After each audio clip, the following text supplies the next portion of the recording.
ريحته وطعمه جميل جدا على الجبن. انا بحب حتى احط كتير زي ما انتوا شايفين كده. في ناس بتحط شعرايه خفيفه كده، حبه خفيفه قوي، بس انا بحب احط كتير. انا لقيت عندي كمان جبنه رومي ورحت حطاها. اي جبن عندك ممكن تحطيها وتدخليها الفرن.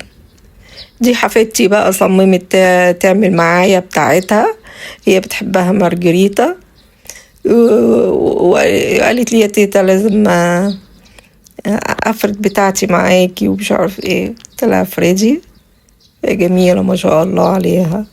فردت العجينة وانا بقى رحت حاطة بقى الصلصة برضو اللي هي صلصة البيتزا، وسبت لها نص كده فاضي خالص من غير فلفل، هي بتحبها بالجبنة بس، والنص التاني عملته بالفلفل. وبعد كده هحط